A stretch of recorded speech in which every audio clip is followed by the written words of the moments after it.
చూద్దాం పారాదు నీ ఊరికి పోయి చూద్దాం. నువ్వు వేడికెళ్ళి వచ్చినావు, గోడల మీద రాతలు, గోడలు దుంకుడు, తర్వాత స్క్రీన్ ప్రింటింగ్. నీ బతికెంత మరి? నువ్వు వేడికెళ్ళి వచ్చినావు, సరే అదృష్టం కలిసి వచ్చి ముఖ్యమంత్రి అయినావు. ఆయన ఈ రోత మాటలు, రోత డైలాగులు మానవాయిగా. ఏదైనా మాట్లాడితే వ్యక్తిగతమైన దూషణ, అది కేసీఆర్ గారి గురించి మాట్లాడినా, కేటీఆర్ గారి గురించి మాట్లాడినా, ఇంకో వ్యక్తి గురించి మాట్లాడినా. ఈయన మాట్లాడుతున్నాడు, ఈయనకేం లేకుండే చాలా సంపాదించి చూద్దాం పారు జగదీష్ రెడ్డి అని.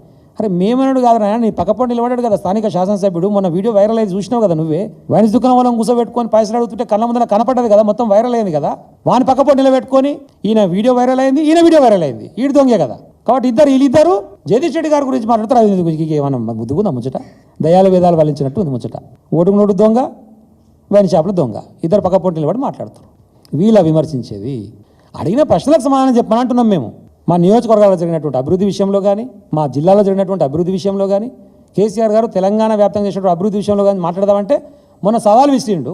మరి రావయ్య నాయన అని చెప్పేసి కేటీఆర్ గారు వస్తే క్లబ్లకు పబ్లకు రాను అని చెప్పేది డైలాగ్ చెప్పికిండు. వీని జీవితం స్టార్ట్ అయింది క్లబ్లతో పబ్లతో. అన్ని క్లబ్ల మెంబర్షిప్ ఉన్నది.